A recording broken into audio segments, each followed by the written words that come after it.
주님께서 여러분과 함께 성 마테오가 전한 거룩한 복음입니다.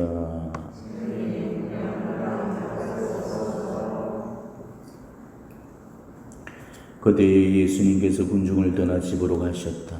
그러자 제자들이 그분께 다가와 밭의 가라지 비유를 저에게 설명해 주십시오 하고 청하였다. 예수님께서 이렇게 이루셨다.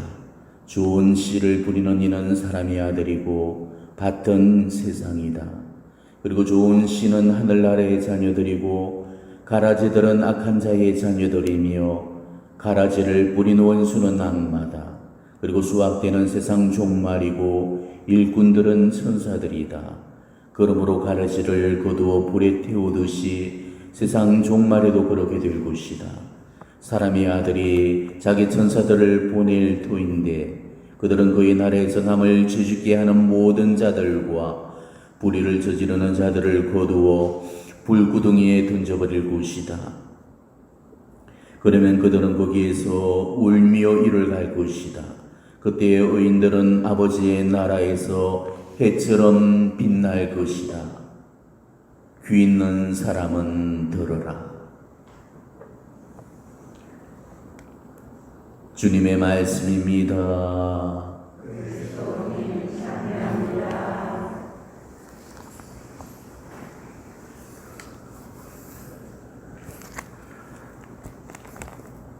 오늘 말씀은 밀밭의 가라지에 비유 말씀입니다.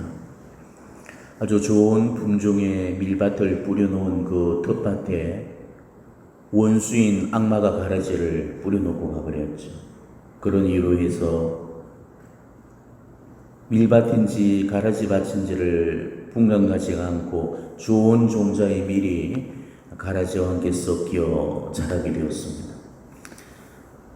그런데도 이상하게도 하나님은 그런 줄을 아시면서도 그 가라지들을 솎아내려고 하지 않으셨습니다. 그냥 바로 솎아내버리면 될 거를 아예 손을 대실 생각을 안 하셨던 거죠. 그렇다면 왜 그냥 내버려 두려고 하셨을까?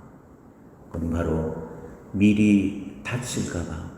그래서 가라지를 그냥 내버려 둔 겁니다.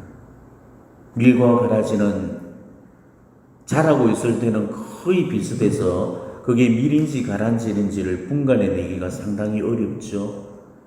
추수때가 되면은 그때는 이제 밀인지 가라지인지를 쉽게 구분할 수가 있습니다. 밀은 다들 키가 고만고만하지만은 가라지는 쫑긋하게 대가 올라서 있기 때문에 쉽게 육안으로 가려낼 수가 있는 거죠. 그렇기 때문에 추수가 될 때까지 기다려서 그제서야 낫을 되겠다는 것입니다.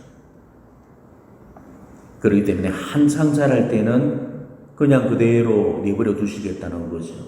그거는 가라지가 이쁘기 때문에 두신 게 아닙니다. 쓸모가 있어서 살려두신 게 아닙니다. 돈이 되고 가치가 있기 때문에 놔두시는 게 아닙니다. 가라지를 살려두시는 그 이유는 오로지 한 가지죠. 밀을 다치지 않게 하기 위해서입니다. 가라지인 줄 알고 뽑았다가 애꿎게 밀 이삭을 뽑을 수가 있기 때문이죠. 그래서 어쩔 수 없이 가라지를 그냥 놔두는 겁니다. 그래서 이제 이 세상에는 지금 가라지가 더 무성하게 자라고 있는 것입니다.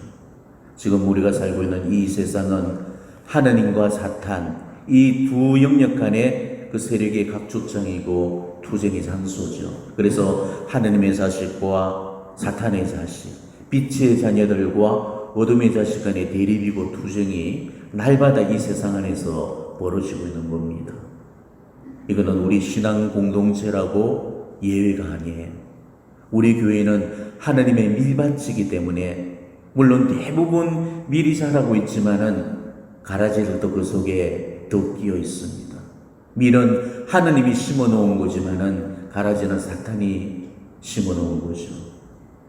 우리는 이 밀밭 속에 왜 가라지가 있을까 궁금하겠지만은 실제로 밭농사를 지어보신 분들이라면 다 아실 겁니다. 분명히 나는 채소를 심어놨는데도 얼마 안 가서 아무도 모르게 잡풀이 자라있는 것을 볼 수가 있잖아요. 마찬가지로 하느님의 이 밀밭에도 하느님께서 분명히 밀만 심어 놓으셨는데도 어느새 자신도 모르는 사이에 가라지가 함께 자라고 있는 겁니다. 사탄이 은밀하게 자기 씨앗을 뿌려놓았기 때문입니다. 하느님의 일에는 반드시 사탄의 개입이 따르게 됩니다. 이거는 무조건 공식입니다. 이거는 교회의 역사에서도 통용되는 공식이고 일개 개인의 역사 안에서도 통용되는 공식이에요. 때문에 우리가 영적인 길을 가는 사람이라면 내가 하나님의 것을 추구하게 되면 나는 반드시 사탄의 방해와 해살이 따른다는 것을 알고 계셔야 돼요. 사탄 마귀는 교회의 2000년 역사 동안에 언제나 이 한결같은 공식을 써먹어 왔습니다. 이전에도 써먹었고 지금도 써먹고 있고 앞으로도 이 공식은 예외 없이 변함없이 쓰여질 겁니다. 사탄은 하나님의 일을 파괴하기 위해서 해살과 공격과 방해를 놓게 됩니다. 그렇기 때문에 반드시 몰래 가라지 씨앗을 뿌려서 그 밀밭을 흔들어 놓게 되는 거죠. 그런데 이때 자신이 직접 나서는 법이 없습니다. 언젠가 누군가를 세워서 그 공동체를 치도록 만들어요. 그렇게 해서 사제를 쓰러뜨리고 개인을 쓰러뜨리고 공동체를 무너뜨려 놓게 되는 거죠. 이게 사탄의 전술입니다. 영적인 길을 가는 분들이라면 반드시 외워둬야 될 그 공식 한 가지가 바로 하나님께서 현존하시는 방법과 사탄이 역사하는 방법이 있다는 겁니다. 아주 유사합니다. 왜 유사할 수밖에 없냐? 사탄이 하나님의 것을 흉내내기 때문에. 그렇지만 완전한 흉내를 내지 못하기 때문에 사탄의 그거 하나님의 것은 분명히 다릅니다. 자, 하나님께서 현존하시는 방법은 하나님께서는 기도하는 영혼을 세우셔서 기도하지 않는 영혼을 도우십니다. 하지만 사탄은 기도하지 않는 영혼을 앞세워서 기도하는 영혼을 치게 되어 있습니다. 우리가 이 공식을 알고 있으면은 누가 하나님의 도구인지 누가 사탄의 하수인 역할을 하는지를 우리가 정확하게 가려낼 수가 있죠. 우리 교우들 중에 몇몇 분들은 늘 한결같은 그런 고해성사를 보시고 그 문제로 영적인 그런 발목이 붙들려서 넘어지는 그런 경우가 있어요. 남편이 신앙생활을 방해하는 그런 악마적인 어둠의 역할을 하는 거죠. 왜 저 남자가 내가 미사만 나오려면은 깨장 소리를 하고 갔다 와서는 속을 뒤집어 놓고 왜 물건을 쏟아가지고 엎어가지고 그렇게 하고 왜 그런지를 모르는 거예요. 그렇지만 우리가 하나님의 현존 방식과 사탄의 역사하는 방법을 알게 되면 바로 남편은 기도하지 않는 영혼이고 나는 기도하는 영혼이고 그래서 기도하는 나를 사탄이 쓰러뜨리기 위해서 기도하지 않는 남편을 세워서 나를 지금 치고 있구나. 우리가 이것을 인식을 하면은 그 싸움이 남편과 나와의 싸움이 아니죠. 남편의 뒤에서 나를 조종하고 있는 그 세력, 바로 우리는 그 세력과 대치하고 싸워야 되는데 우리는 언제나 남편과 싸워버리는 거죠. 그러면 사탄은 좋다고 뒤에서 박수를 치고 깔깔거리게 됩니다. 결론적으로 말씀드린다면은 일개 개인을 영적인 그 신앙의 길 잘 걸어가려는 그런 사람들에게 그 사람을 치고 또 한 공동체, 신앙 공동체를 이끌어가고 있는 그 사제를 치고 그리고 신앙 공동체를 무너뜨리는 그런 사람은 반드시 기도하지 않는 사탄의 하수인들이에요. 하지만 사제를 돕고 공동체를 성장시키는 그런 사람들은 하나님의 도구고 종들입니다. 자, 여러분들이 지금까지 사제 욕을 하고 막 공동체를 혼란 속에 빠뜨리고 무너뜨리는 그런 사람들 중에 기도하는 사람 봤습니까? 지금까지 아마 단 한 사람도 못 봤을 겁니다. 왜? 기도하는 사람들은 결국 그런 짓을 할 수도 없고 하지도 못하는 거죠. 기도하는 사람이 하나님께로부터 성별된 사제를 감히 어떻게 부술 수가 있겠습니까? 이거는 말이 되지 않는 거죠. 기도하지 않는 사람들이나 그런 큰 짓을 하게 되는 겁니다. 사제를 치고 공동체를 분란에 빠뜨리는 그런 사람은 반드시 기도하지 않는 사람들이고, 그런 사람들은 기도를 하지 않기 때문에 하나님의 빛으로부터 멀어져 있어서 어둡기 때문에 당연히 그 사탄이 수중에 잡아두고 자기 신복으로 삼게 되어 있습니다. 그런데 지금 문제는 오늘날에는 기도하는 사람들보다 기도하지 않는 사람들이 더 많다는 겁니다. 이거는 뭘 의미하겠습니까? 하나님의 씨앗보다도 사탄의 씨앗이 더 자라가고 있다는 그런 증거고, 하나님의 나라보다도 사탄의 왕국이 더 왕성하게 뻗어나가고 있다는 증거죠. 지금 우리 교회가 이렇게 부서지고 있고 이렇게 허무하게 허물어지고 있는 까닭도 기도하는 사람들이 적기 때문에 이런 현상들이 일어납니다. 그렇기 때문에 밀밭에 밀인데도 자기가 밀인 줄도 모르고 가라지 역할을 하고 있는 사람들로 차고 넘치고 있는 겁니다. 지금 얼마나 많은 우리 가톨릭 신자들이 하나님 나라를 건설하고 하나님 나라를 확장시키기보다는 하나님 나라를 파괴하고 하나님 나라를 폭행하고 있는지 모릅니다. 지금 기도하지 않는 사람들에 의해서 우리 교회가 무너지고 있는 겁니다. 기도하지 않는 사람들은 하나님의 빛으로부터 멀어져 있기 때문에 생각이라든지 말이라든지 행실들 모두가 어둡습니다. 그렇기 때문에 사탄이 하고 있는 짓을 똑같이 따라하게 되는 거죠. 그래서 교회를 파괴시키고 그 무너뜨리는 그 역할에 공모하고 가담하게 되고 있는 겁니다. 지금 우리 교회는 가라지 때문에 힘들 때가 참 많죠. 가라지가 밀밭을 잠식에 들어와서는 맹렬히 뿌리를 뻗어나가면서 밀의 뿌리를 감아버려서 밀을 성장시키지 못하게 만들고 밀이 취할 영양소들을 빼앗아가 버리게 됩니다. 그래서 밀밭의 밀들이 괴롭힘을 당하면서 서서히 말라 죽어가고 있는 겁니다. 이제는 언제나 밀은 가라지로부터 괴롭힘을 당하고 가라지의 위협 속에 놓여 있습니다. 밀밭이 존재한 그 순간부터 가라지는 계속적으로 존재해 왔습니다. 오늘날도 밀밭에는 가라지들이 존재합니다. 특히나 더 많은 그런 가라지들이 활성화되어 있죠. 때문에 오늘날 우리가 밀로 살아간다는 것은 더 괴롭고 더 고통스럽고 더 진통이 따릅니다. 가라지의 세력이 그 어느 때보다도 맹렬하기 때문에 그런 겁니다. 가라지로부터 끊임없이 괴롭힘을 당해야 되고 방해와 일사를 받게 되어 있습니다.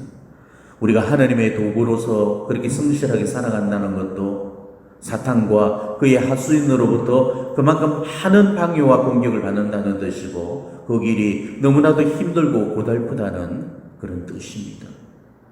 그렇기 때문에 잘 사는 사람들한테는 고통과 박해가 따르게 되어 있고 환난과 역경이나 시련이 많을 수밖에 없는 거죠.